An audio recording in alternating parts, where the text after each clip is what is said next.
A new mainline Zelda game's launch is always nothing short of special, that the entire industry sits up and takes notice of. And as a direct sequel to what is widely regarded as one of the greatest games ever made, The Legend of Zelda Tears of the Kingdom has even more of our attention than it would under ordinary circumstances. More than 6 years on from the launch of Breath of the Wild, its sequel is almost upon us, and though Nintendo has been quite tight-lipped when it comes to talking about it, it has shared some pretty significant details on it over the last few weeks. So as we count down the days to its release, here, we're going to go over some key things that you should know about The Legend of Zelda Tears of the Kingdom. Story. Very rarely do we get direct sequels in Zelda games, especially in its mainline series, but Tears of the Kingdom is going to serve as a continuation to Breath of the Wild, being set in the same Hyrule and featuring the same core cast. Presumably, some time has passed since the defeat of Calamity Ganon, but Hyrule now faces a new threat that is once again threatening to destroy the kingdom. There isn't much that Nintendo has said about the story, but from the trailers, we can infer that Link and Zelda are going to get separated again, and the Master Sword is once again going to be central to Link's efforts to save Hyrule. Ganondorf. One crucial piece of information that Nintendo did reveal recently about Tears of the Kingdom is that it's going to feature a very familiar villain, Ganondorf. Incidentally, this is going to be the very first time that we're going to get voice acting for Ganondorf. Other characters. The core trio of Link, Zelda, and Ganondorf will, of course, form the bulk of Tears of the Kingdom's narrative backbone, but there will be a sizable cast of secondary characters as well, including some that are returning from Breath of the Wild.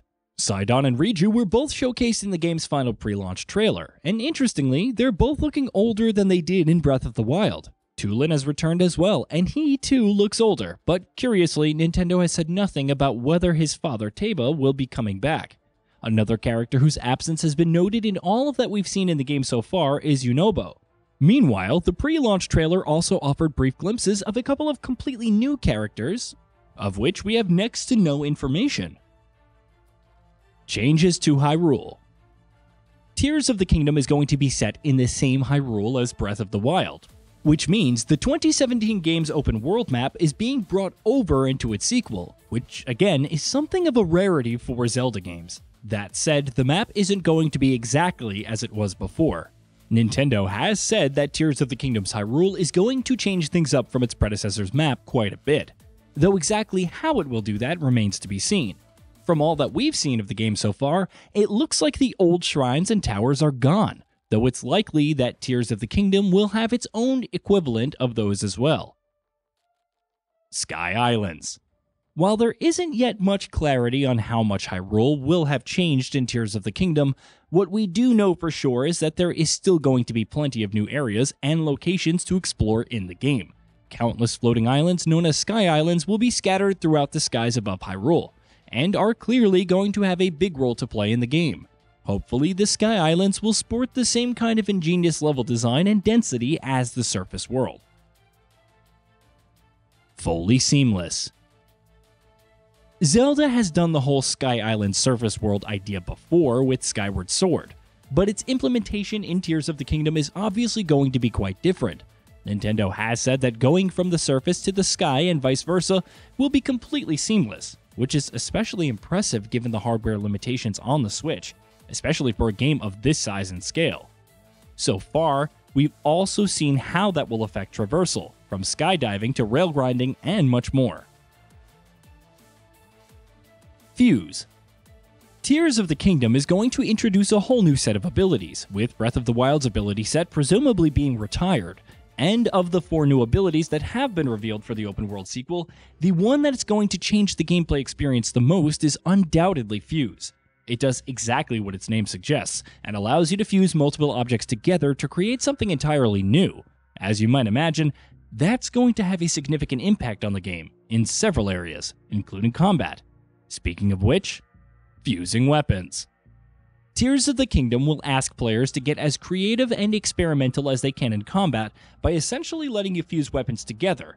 And it seems like you can make all sorts of things. You can fuse a sword and a shield together. You can combine a stick and a rock to make a makeshift hammer.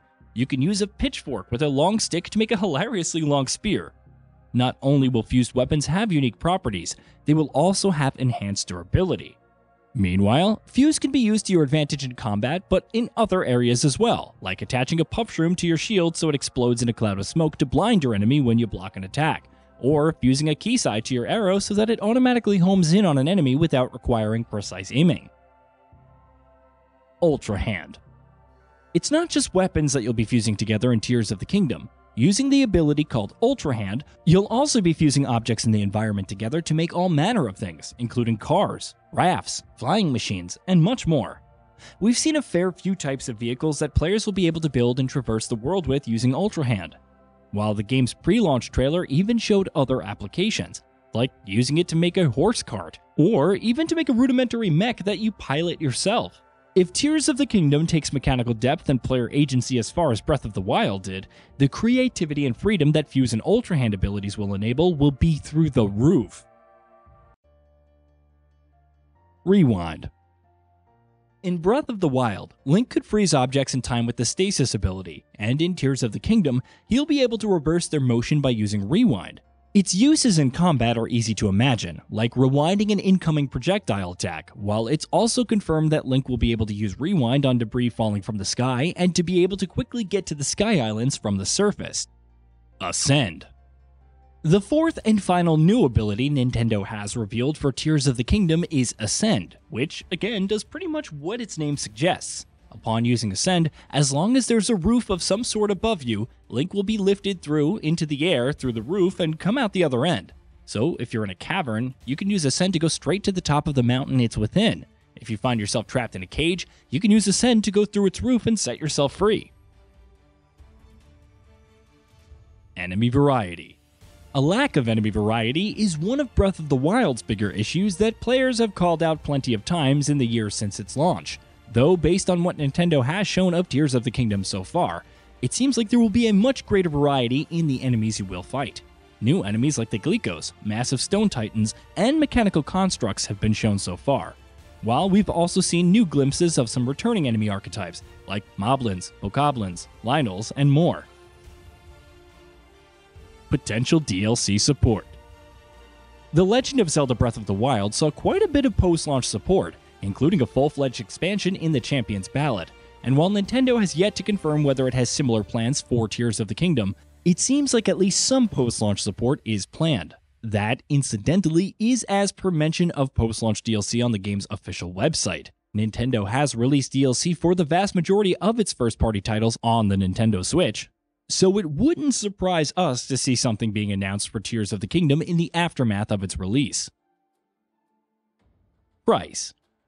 This is something that's attracted some controversy. The Legend of Zelda Tears of the Kingdom is going to cost $70, marking this the first time ever that a Nintendo title is releasing at that price. The $70 price point has of course become increasingly prevalent in recent years, but while those have all been for games on new-gen consoles, Tears of the Kingdom is releasing for a system that was underpowered compared to its peers even when it came out over 6 years ago.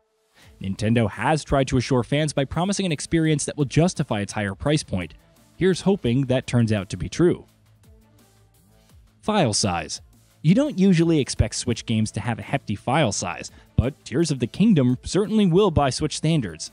Tears of the Kingdom will require 18.2 GB of free storage space as compared to the 14.4 GB of storage size of Breath of the Wild. Interestingly, Tears of the Kingdom has the largest file size for a Switch game to date. Hey, did you know that Weird Gaming Bolt upload new videos every day? Stick around, drop a like, subscribe, and hit that bell, and let us know what kind of content you'd like to see in the future with a comment below.